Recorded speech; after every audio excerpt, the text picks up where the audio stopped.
Welcome to episode 10 of the B&D Happy Hour. I am Bryan. And I'm Dave. And we are here at the International Center station in Sendai. Not at the International Center, it's over there. But there's Sendai. And we are talking today about cars. And car ownership. That's right. Specifically. So, Dave, do you have a car? I don't have a car, but my wife has a car. Okay. Do you have a driver's license? Yes, I do. Okay. Do you use the car often, or does she use the car often? Yes. Usually she uses it, but I use it occasionally. She uses it for work, and I use it sometimes. I think that if she didn't have a car, I would need a car, just because, for things like going to the supermarket or taking my kid somewhere, long trips. It's really, really convenient to have a car, but right now I don't personally have a car, and I'm happy not having a car. Okay. Yeah, I feel the same way. I drove every day when I lived in Canada. Basically in Canada, unless you live downtown Toronto or downtown Vancouver, basically you need a car, because everything is quite spread out, similar to the United States, I'm sure. Yeah. So I drove every day. Living here in Japan, I have never owned a car, and I love it. I love walking. I love using public transportation. Yeah. In Canada, well, for example, in Atlanta, even if you live downtown, you need a car. Okay. Because there is some public transportation, but not only is it,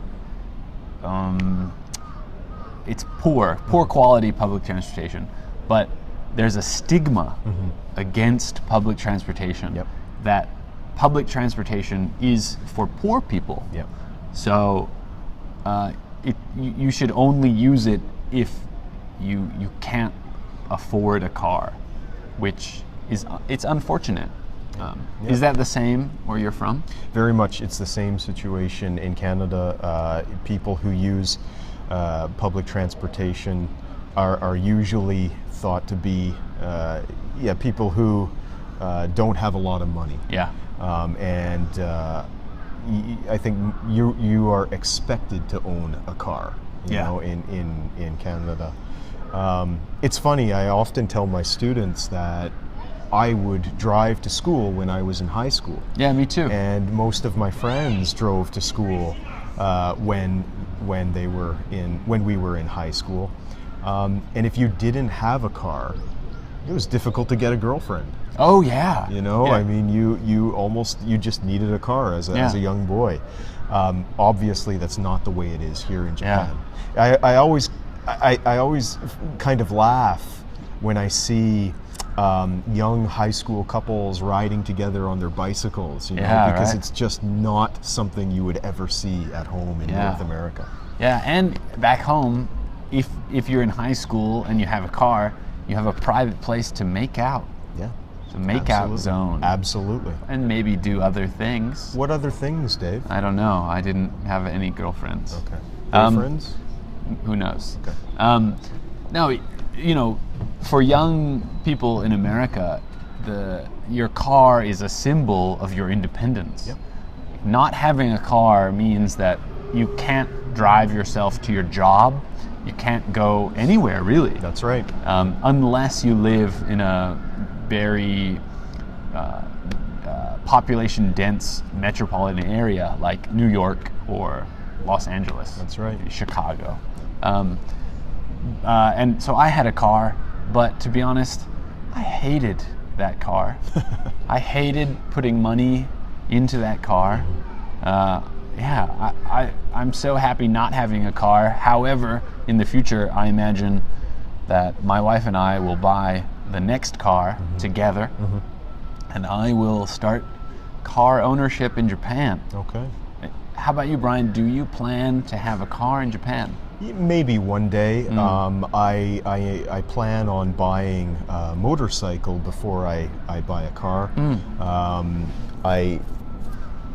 I would like to live my life as long as I can without using a car because it forces me to walk every day. Yeah. Which of course keeps me healthy.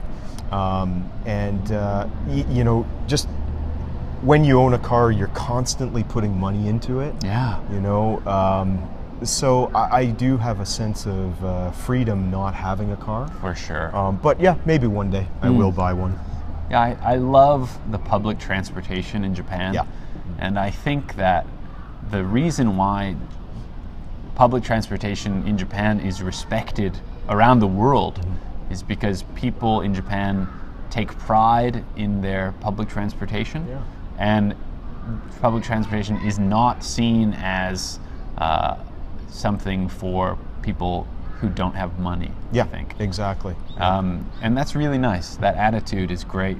And I wish that some parts of America could adopt that attitude. I completely agree. I mean, the public transportation in Canada it's embarrassing.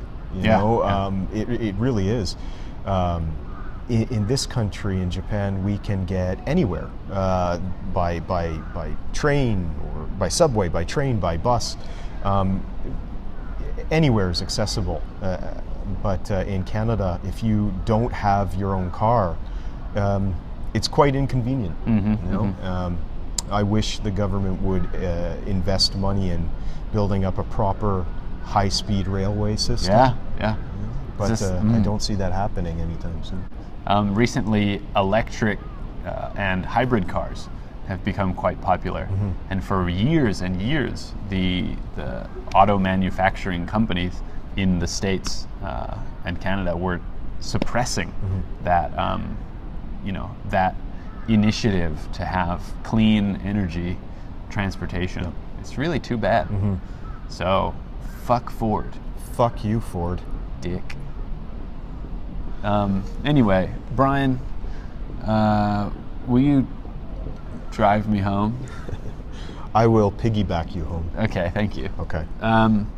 Dave, what should all of our many viewers do if they want to continue watching these videos? Well, number one, hit the like button. Bing. Number two, subscribe. If you subscribe, you can see our new videos when we make them. Number three, leave a comment, leave a question. We always love to get feedback and we want to interact with you directly. Brian, if they want to meet us in person, is there a way? There is. What good. they can do is they can visit the website Sendai-sensei.com to visit myself, to visit Dave, to visit to meet any of the teachers that we have on the homepage. If you are interested in studying a language, English or another language, please visit the homepage Sendai-sensei.com. Thanks for watching. Thank you. See ya. Goodbye.